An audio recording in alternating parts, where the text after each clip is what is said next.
Buenas tardes. Vamos a continuar con el tema del sistema digestivo y nos toca hablar de esófago y estómago. A manera de introducción, habíamos comentado que el tubo digestivo es una serie de órganos tubulares que se extiende desde el esófago hasta el ano. Y en términos prácticos, todos ellos van a contener la misma composición básica.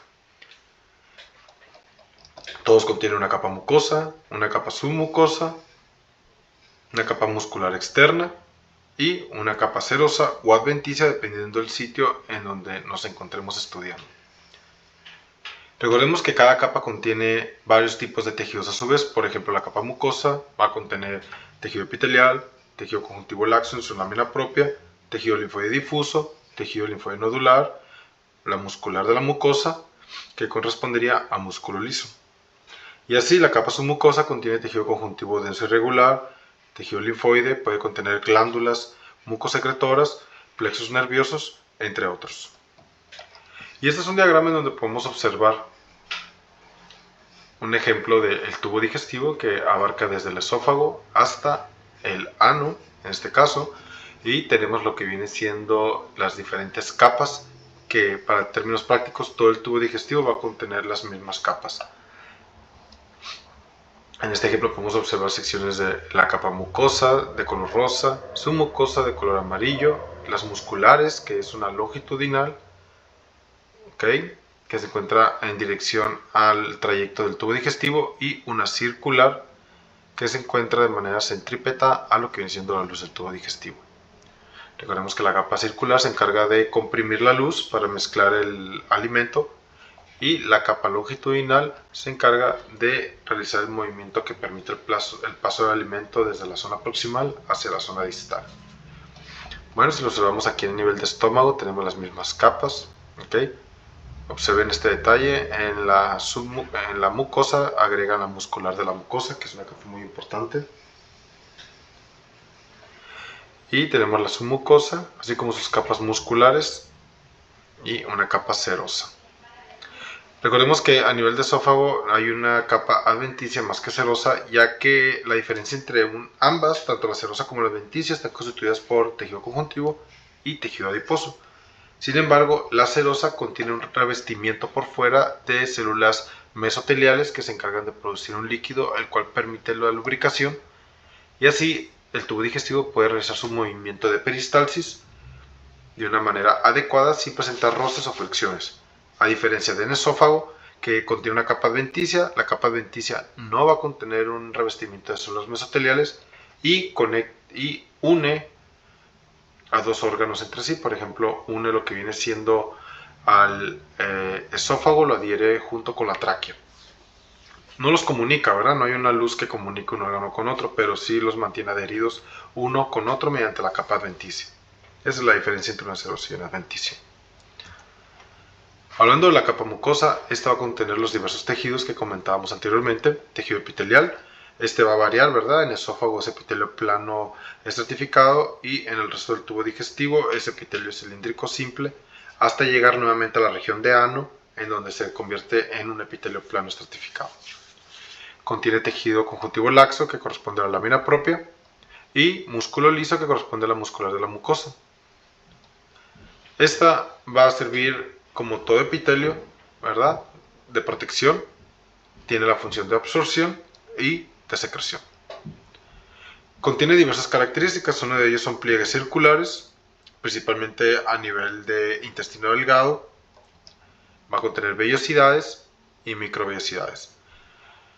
Las características que va a presentar esta capa mucosa con todos estos repliegues, vellosidades y microvellosidades es para aumentar la superficie de contacto con el alimento. Si esta fuera lisa, hubiera una superficie de contacto solamente del alimento que esté pasando a través de lo que viene siendo la pared del tubo digestivo. Sin embargo, al presentar vellosidades y pliegues, produce que el alimento presente un trayecto de una manera un poquito más ondulada, que se encuentre en contacto con varias zonas de la capa mucosa, y esto permite lo que viene siendo la digestión y absorción de los alimentos, aumentando la superficie de contacto. Los pliegues circulares son pliegues que vamos a observar macroscópicamente, así como las vellosidades se pueden llegar a observar bajo el microscopio, microscopio óptico. En este diagrama, por ejemplo, nos están ejemplificando las vellosidades, que macroscópicamente no se observan, pero en el microscopio sí vamos a poder llegar a observarlas, ya que estas vellosidades son proyecciones de la capa mucosa en general, tanto presenta proyecciones de la lámina propia como del epitelio que la reviste. Las microvellosidades son proyecciones del citoplasma de la célula. Estas no las vamos a observar bajo microscopía óptica. Requerimos estudios más avanzados como es la microscopía electrónica, en donde podemos llegar a observarlos. Además, vamos a encontrar tejido linfoide, el cual puede ser tejido linfoide difuso y tejido linfoide nodular, o GALT, que es el tejido linfoide asociado al tracto gastrointestinal. Recordemos que este tejido linfoide nodular también lo podemos denominar en términos generales como MALT, que es tejido linfoide asociado a mucosas. Muy importante es que esta capa, este tejido muscular de la mucosa, le permite un movimiento focalizado, el cual es independiente del movimiento de la peristalsis.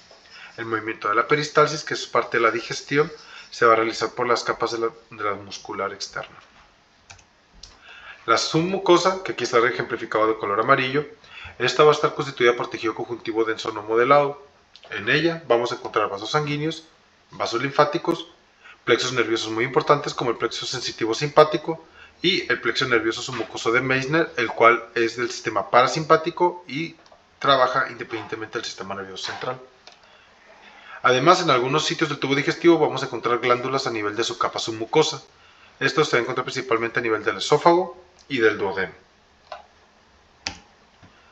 Las capas musculares externas, y es propiamente mencionarlas en plural ya que son dos capas, una circular y una longitudinal.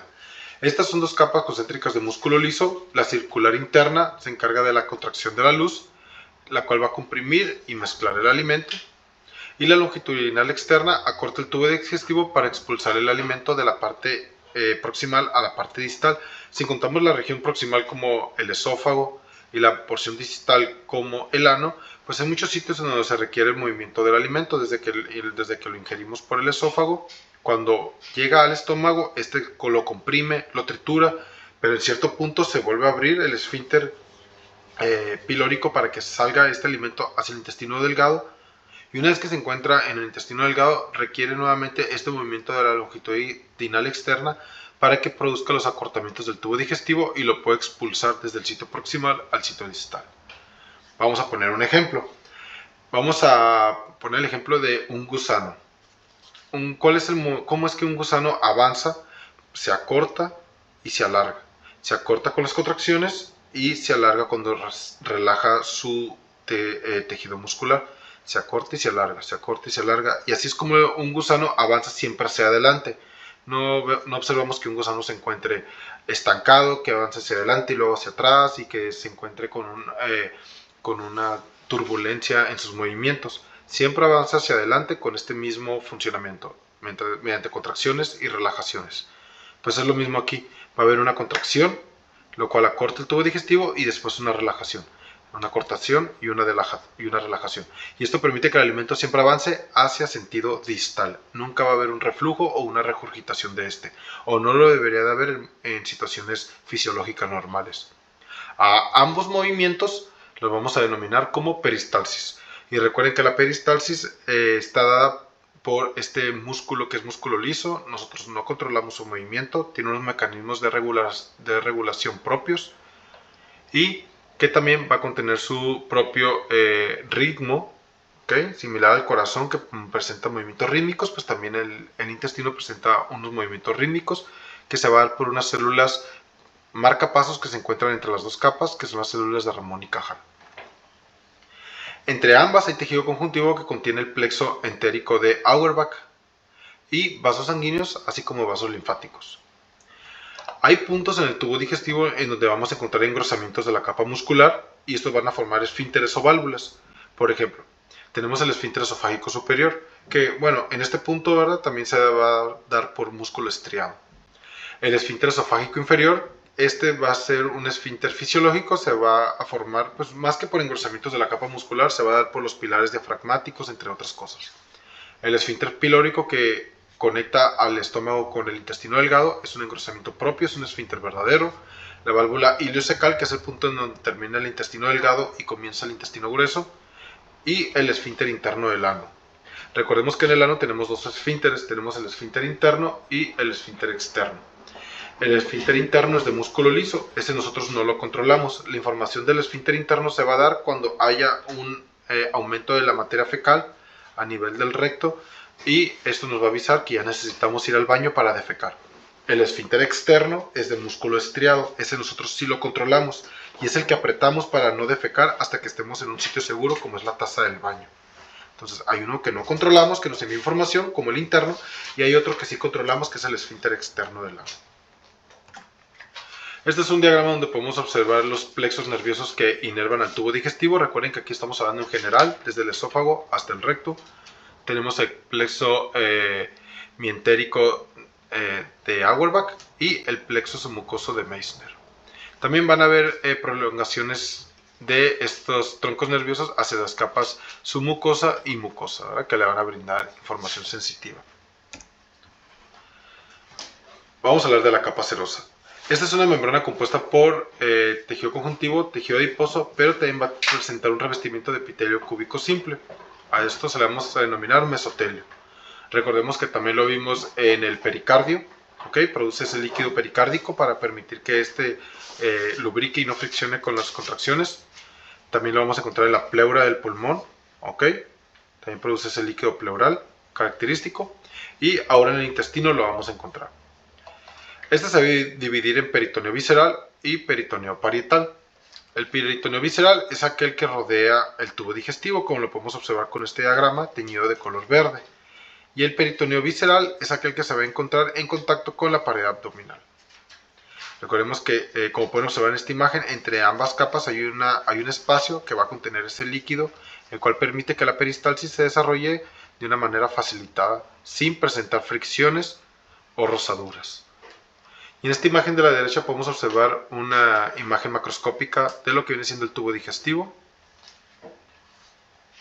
y lo que viene siendo la serosa.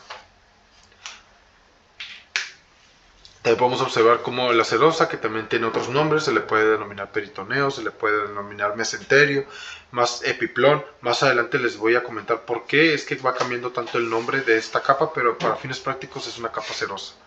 Podemos observar cómo en ella transcurren los vasos sanguíneos que van a irrigar al tubo digestivo. Recordemos que el tubo digestivo va a tener un borde mesentérico, que es el punto en donde se conecta con el mesenterio, que es esta capa serosa, y donde van a ingresar los vasos sanguíneos. Y tiene un borde antimesentérico, que es el borde contrario. Histológicamente, en este borde vamos a encontrar las placas de Peyer, que es el tejido linfoide nodular asociado a la mucosa. Este es un corte histológico de lo que viene siendo la capa serosa. ¿Ok? Vamos a observar cómo esta contiene lo que viene siendo tejido conjuntivo denso, revestido por un epitelio de tipo cúbico simple, que es el mesotelio.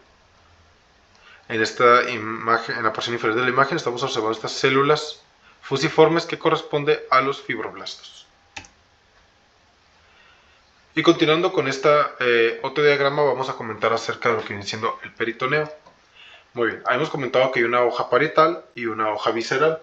Recordemos que entre estas hojas hay un espacio que va a contener este líquido peritoneal.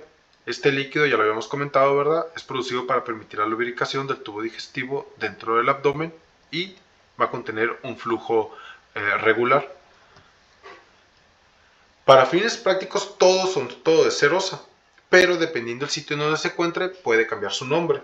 Por ejemplo, cuando esta conecta a dos órganos, se le va a denominar omento. Tenemos el omento menor, que conecta al hígado con el colon transverso. ¿Okay? Lo vamos a denominar como mesocolon, cuando conecta al tubo digestivo con el retroperitoneo. Recordemos que hay una cavidad peritoneal y una cavidad retroperitoneal. En el retroperitoneo están todos esos órganos que están fuera de este espacio peritoneal. Por ejemplo, el páncreas, que es un órgano que no tiene peristalsis, no tiene movimiento, se encuentra en la región retroperitoneal. Otro órgano que vamos a encontrar por fuera de este y en la porción posterior son los riñones, por ejemplo.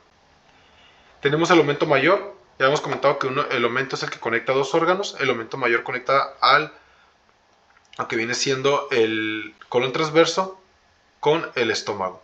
Este va a presentar una caída que le sirve como una protección, una parrilla de protección a lo que viene siendo el tubo digestivo. También tenemos lo que viene siendo propiamente el peritoneo visceral. El peritoneo visceral es el que rodea a las vísceras.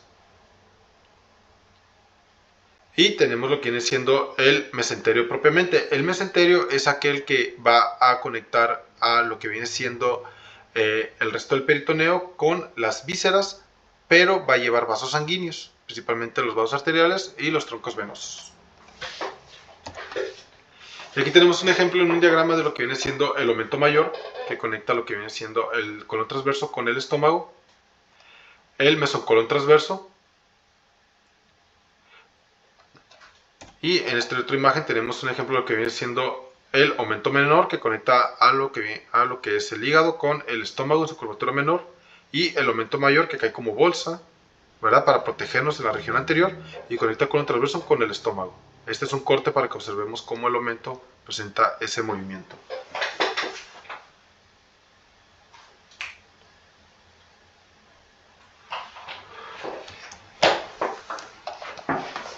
Muy bien. Y para fines prácticos vamos a hablar acerca de lo que viene siendo ¿cómo podemos utilizar este líquido que se encuentra en la cavidad abdominal para fines prácticos? Este es un ejemplo de una diálisis peritoneal. Recordemos que la diálisis se utiliza en pacientes que presentan insuficiencia renal, pacientes que su riñón no filtra de manera adecuada los desechos metabólicos del cuerpo. Por lo tanto, empiezan a haber un acúmulo de la urea, de la creatinina y del ácido úrico en la sangre. Este incremento de dichas sustancias son peligrosos y pueden poner en riesgo la vida del paciente, principalmente cuando hay un incremento de los electrolitos o del potasio. Un incremento del potasio puede incluso producir un paro cardíaco. Un paciente con insuficiencia renal requiere diálisis. La diálisis puede ser peritoneal, como lo estamos observando aquí, o puede ser hemodiálisis, que es mediante una fistulización de las arterias y venas para poder extraer la sangre y dializarla. Ok, ¿a qué me refiero con esto?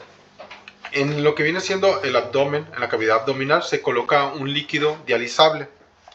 Este líquido va a contener una osmolaridad alta, lo cual se va a ingresar el líquido dentro de la cavidad abdominal, se deja unas horas dentro de la cavidad abdominal y mediante los vasos sanguíneos que se encuentran en el mesenterio, gracias a la osmolaridad de este líquido dializable, va a jalar consigo diversas sustancias para sacarlas del torrente sanguíneo. Va a jalar agua principalmente porque los pacientes con insuficiencia renal, recuerden que al no funcionar el riñón retienen líquidos y este líquido pues produce edema, produce principalmente derrame pleural, que es peligroso, ¿verdad? Muy peligroso para los pacientes, entre otras causas. Muy bien. Una vez que este líquido dializable arrastra consigo agua, va a arrastrar a su vez lo que viene siendo el exceso de electrolitos, el exceso de sustancias como glucosa, como los desechos metabólicos que comentamos anteriormente, que es la urea, la creatinina y el ácido úrico. Posterior a esto se drena el líquido, el cual ya va a estar cargado de todas estas sustancias, y así es como se realizó un filtrado de la sangre. Muy bien, vamos a entrar en tema. Vamos a iniciar con el esófago. Este órgano se encarga del transporte, de transportar material desde la faringe hacia el estómago. Es un órgano tubular y aparte de encargarse de realizar el transporte, este es un transporte de dicho material de manera rápida, ya que, como saben, una vez que ingerimos algún alimento o nos metemos algo a la boca, pues este contiene bacterias, parásitos, cualquier microorganismo que pueda ser patógeno, por lo tanto requiere transportarse de manera rápida al estómago, que es donde se va a encontrar el ácido gástrico. Recuerden que el ácido gástrico elimina una gran mayoría de microorganismos que se encuentran en los alimentos. Tiene otra función, la cual es limitar la cantidad de aire que va a entrar al estómago, ya que una vez que ingresa este material puede venir con aire, pero el esófago se encarga de limitar esa cantidad de aire. También limita la cantidad de reflujo, ya que una vez que el estómago está realizando su función de triturar el alimento, incrementa la presión dentro de la cavidad del estómago, y esto podría proporcionar a que se lleve a cabo reflujo hacia lo que viene siendo el esófago y sus porciones superiores. Sin embargo, los esfínteres del esófago limitan la cantidad de reflujo que se puede llegar a realizar. Recuerden que el reflujo es muy peligroso, principalmente hay pacientes que suelen desarrollar reflujo, por ejemplo, de manera crónica y en la noche, y recuerden que este reflujo, una vez que pasa hacia la boca, el mismo paciente suele respirarlo e ingresa lo que viene siendo la tráquea y los bronquios. Eso produce una neumonitis química, pero es otro tema que podemos hablar más adelante. Bueno, este es un tubo muscular fijo, suele ir incrementando su tamaño, ¿verdad? De acuerdo a lo que viene siendo el crecimiento, pero aproximadamente en adultos suele medir de 20 a 25 centímetros de largo. En su porción superior está limitado por el músculo cricofaringeo, que también sirve como el esfínter. Este es músculo estriado. Y en la porción inferior está limitado por el esfínter esofágico inferior. El esfínter esofágico inferior es un esfínter fisiológico que está constituido por los pilares del diafragma y el ligamento frenoesofágico. La presión habitual de este esfínter suele ser de 10 a 25 milímetros de mercurio. Recuerden que en muchos pacientes que presentan reflujo se pueden dar por varias causas, pero una de ellas es porque haya una disminución en la presión del esfínter, lo que permite o propicia el reflujo gastroesofágico. Para ello, pues se realiza una barometría para medir lo que viene siendo la presión del esfínter, entre otras cosas. Este va a estar ubicado en la cavidad torácica a nivel medial. En su cara anterior está en contacto con la tráquea y con el corazón. En su cara posterior va a estar en contacto con lo que viene siendo la columna vertebral. En su cara izquierda va a estar en contacto con lo que viene siendo parte del callado de la aorta y con la aorta descendente. En su región derecha, pues con lo que viene siendo el pulmón derecho. Su irrigación se va a dar en sus tres diferentes porciones. En su porción superior se da por la arteria tiroidea inferior, que proviene de la arteria subclavia, como lo pueden observar en este diagrama. En su región medial está irrigado por la arteria esofágica, que proviene directamente de la aorta descendente. Y en su porción inferior va a estar irrigado por la arteria gástrica, que proviene del tronco celíaco, así como unas ramas de la arteria frénica inferior.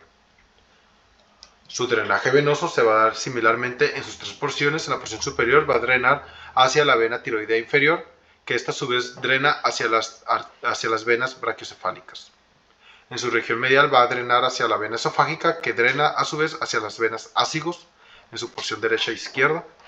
Y en su porción inferior drena hacia la vena gástrica izquierda, que a su vez esta se anastomosa con la vena porta para llevar el flujo sanguíneo hacia el hígado y que todo esto sea metabolizado.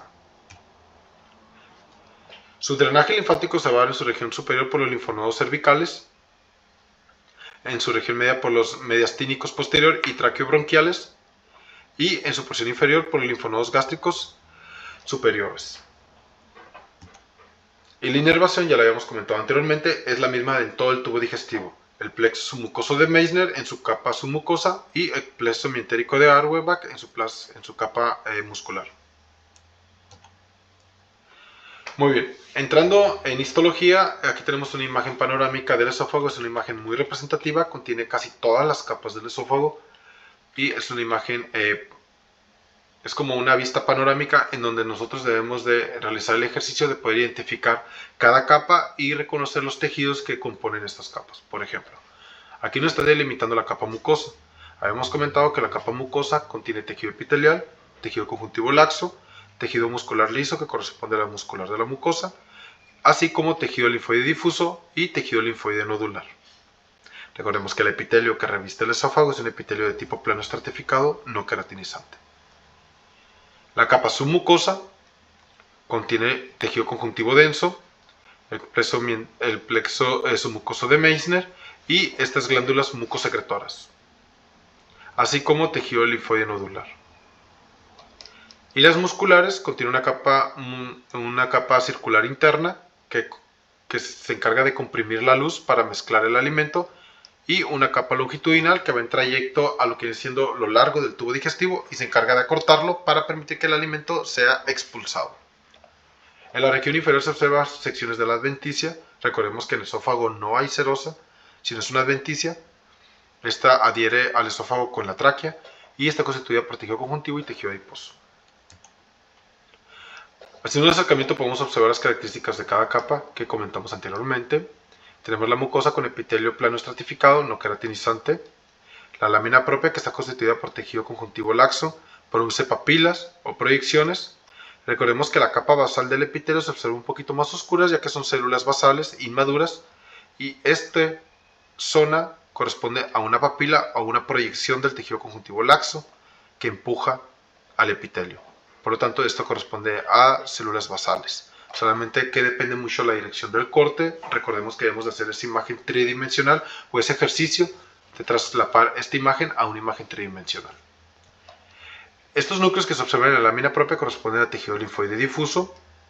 También podemos observar vasos sanguíneos, en su mayoría son capilares. Aquí tenemos lo que viene siendo una arteriola y una vénula. Y músculo liso, que corresponde a la muscular de la mucosa. La submucosa, esta es una imagen panorámica. Observemos que la mucosa, ¿verdad?, la acabamos de analizar anteriormente en este acercamiento. Sin embargo, si nos alejamos un poquito, podemos observar todas estas capas. La submucosa contiene tejido conjuntivo denso, glándulas mucosecretoras y lo que viene siendo conductos excretores. Esta es una tinción de musicarmín que tiñe el moco de color rojizo.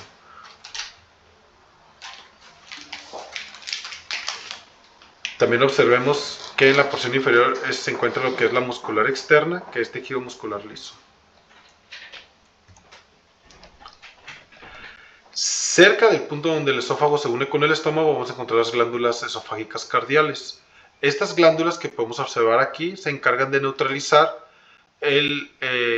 los jugos gástricos que puedan llegar a regurgitar o a presentar reflujo hacia el esófago. Por lo tanto, a nivel de las glándulas cardiales se va a secretar un moco neutro que nos ayuda a proteger al esófago de lo que viene siendo la acidez de este jugo gástrico. Muy bien, continuando con el esófago. Este va a ser una dilatación en forma de J del tubo digestivo. Suele medir de 25 a 12 centímetros. Tiene la función de realizar la digestión enzimática y almacenar el alimento por cierto tiempo. A este punto ya no la vamos a denominar bolo alimenticio. Bolo alimenticio es el que se realiza en la boca con la maceración del alimento, más la mezcla de la saliva con el alimento. Recuerden que la saliva tiene un componente ceroso y un componente mucoso. A esto le vamos a denominar bolo alimenticio, pero una vez que ha sido digerido, lo vamos a denominar como quimo. Este va a contener el esfínter esofágico superior, ¿verdad? Y en su región inferior contiene el esfínter pilórico. Muy bien, este también va a presentar una irrigación por lo que viene siendo las arterias gástricas, ¿ok? Tanto su curvatura menor como su curvatura mayor. Y su drenaje hacia la vena porta, alguna de ellas pues va a darse por la vena esplénica, pero al final de cuentas todo termina drenando hacia la vena porta, ya que cuando veamos el tema de hígado nos vamos a dar cuenta porque todo el tubo digestivo drena la sangre hacia la vena porta, ya que es el punto donde se realiza la absorción del alimento y antes de mezclarse con el resto de la sangre debe de pasar al hígado para que sea metabolizado todo lo que se ha absorbido. La inervación es la misma, ¿ok? Por los plexos que habíamos comentado anteriormente. Y así como su drenaje linfático que se va a dividir por zonas dependiendo si es la curvatura menor o la curvatura mayor. En su porción superior está limitado por el esfínter esofágico inferior, que es un esfínter fisiológico, como lo habíamos comentado anteriormente. Impide el reflujo cuando éste está realizando su trabajo. Y en su porción inferior por el píloro, se denomina como esfínter verdadero porque es un engrosamiento de las capas musculares. Esta va a estar inervado por el nervio vago y se va a relajar para abrirse cuando haya terminado de realizar lo que viene siendo la digestión en el estómago. Una digestión enzimática. Este va a presentar diversas regiones. Histológicamente es muy sencillo dividirlo, ya que va a depender de las glándulas que presente. Se va a dividir una región cardial por las glándulas cardiales que comentamos anteriormente en el tema de esófago. En una región pilórica por las glándulas pilóricas, que al final de cuentas las glándulas cardiales y las glándulas pilóricas tienen la misma función, que es secretar un moco neutro para neutralizar el ácido gástrico. Y las glándulas fúndicas que se encuentran en el resto del estómago, que producen el ácido clorhídrico, así como otras sustancias. Aparte, esta va a tener pliegues, como lo pueden observar, que permiten la distensión del estómago una vez que ingresa el alimento a él. Sin embargo, este también va a presentar una división anatómica y para fines prácticos es mejor que se aprendan esta. La división histológica no la van a utilizar de una manera muy frecuente, sin embargo la división anatómica la van a estar utilizando en diversos casos. Por lo tanto, se van a aprender esta. Es la región del cardias, ¿ok? Que se va a encontrar en donde mismo, ¿verdad? En el punto donde se une con el esófago y están las glándulas cardiales. Sin embargo, aquí la vamos a dividir en un fondo gástrico, cuerpo gástrico, y por último continuamos con el píloro, que es similar a lo que se comentaba anteriormente, ¿verdad? Que tenemos el cardias, el píloro, y lo que se va a subdividir es el fondo. En lo que viene siendo fondo y cuerpo gástrico. Muy bien. Vamos a iniciar hablando de las capas. La capa mucosa se encarga de proteger a toda la pared del tubo del estómago de los componentes áspiros del quimo. Esta va a contener una concentración alta de bicarbonato que también lo protege del ácido. Esta es una imagen de microscopía electrónica donde podemos observar el epitelio que reviste la mucosa, su epitelio cilíndrico simple. Aquí no se observa como tal, pero ya lo vamos a ver más adelante. La flecha está señalando las foviolas o las fositas, que es la entrada de cada glándula. Y esto corresponde al moco que se está secretando. Son imágenes muy bonitas, reales de nuestro cuerpo. Iniciando por las glándulas fúngicas que revisten casi la mayoría del estómago. Estas van a contener diversas regiones. Aquí tenemos un istmo, que es el cuello, y es el punto donde se realiza la replicación celular. ¿Ok? Tenemos la región externa de esta fosita, lo que son glándulas mucosecretoras, que de hecho en esta tinción con azul de alciano las tiñe de color morado oscuro al moco, lo que nos permite delimitar a las células mucosecretoras. Observen cómo las células mucosecretoras revisten toda la región apical del epitelio y parte de lo que viene siendo la glándula gástrica. Esto es para protegerlo del ácido clorhídrico que se encuentra en la luz. Por lo tanto, tenemos una película de moco que protege a la mucosa del ácido, ya que el ácido pues es muy abrasivo. De hecho, puede incluso destruir hasta hueso. ¿Ok? Dentro de estas glándulas se van a producir aproximadamente 2 litros de jugos gástricos al día y contienen las diversas sustancias que es ácido clorhídrico, pepsina, el moco que estamos comentando, gastrina, que es una hormona, y factor intrínseco. Recordemos que cada tipo de célula produce las diversas sustancias. Tenemos las células mucosecretoras que producen el moco, pero aparte tenemos las células parietales, células principales y células enteroendocrinas que producen a la gastrina. Eso es muy importante, muchachos, ya que es pregunta de examen. Aquí se los pongo. Ácido clorhídrico por las células parietales, que están representadas como estas células con canalículos en su citoplasma. Pepsina por las células principales, que se encuentran en toda la pared de la fosita, pero hay un mayor acúmulo de estas en lo que viene siendo el fondo o la base de la glándula. Las células enteroendocrinas, que están representadas como estos triángulos blancos, ¿okay? Que son células endócrinas, pues, que se encargan no de secretar hacia la luz, ya que como su nombre lo dice es endócrino, sino que su secreción va hacia el torrente sanguíneo. Y es esta hormona que es la gastrina, la cual se encarga de estimular a las células parietales para producir ácido clorhídrico. Bueno, ustedes se preguntarán, si el ácido clorhídrico se produce en lo que viene siendo la glándula, ¿cómo es que en este punto no quema y no destruye al epitelio? ¿Y cómo es que en la luz hay una capa de moco que sí protege a todo el epitelio del ácido clorhídrico? Bueno, las células parietales se encargan de producir el ácido clorhídrico. Sin embargo, en este punto el ácido clorhídrico está diluido con otras sustancias. Una vez que el ácido clorhídrico sale a la luz, se va a concentrar con el ácido clorhídrico que ya se encuentra previamente en la luz, lo que incrementa su poder abrasivo, por así decirlo, ¿ok? O disminuye su pH aún más, haciéndolo más ácido.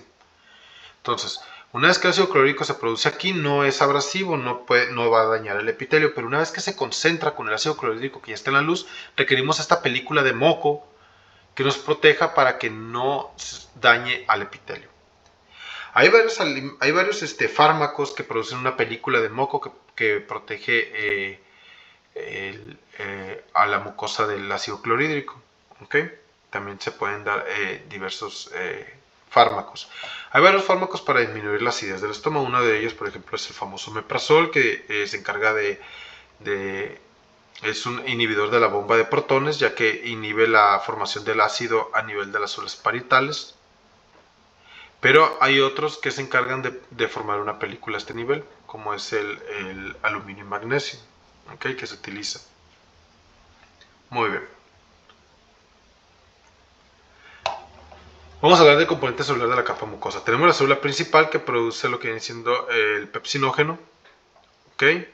Tenemos a la célula enteroendocrina que se encarga de producir la gastrina. Y esa tiene dos fases, una fase cerrada, en donde, como pueden observar, no está en contacto con la luz, una fase abierta, en donde está en contacto con la luz, monitorea la acidez de la luz y si cree que hace falta, pues va a secretar más hormonas hacia el torrente sanguíneo o a la microcirculación para que llegue a las células parietales. Las células parietales que contienen estos canalículos en su citoplasma para secretar el ácido clorhídrico. Como lo podemos observar aquí en este diagrama, que es un resumen de cómo esta célula se encarga de producir y secretar el ácido clorhídrico. ¿Okay? Aquí está, a este nivel es donde actúa el omeprazol como un inhibidor de la bomba de protones.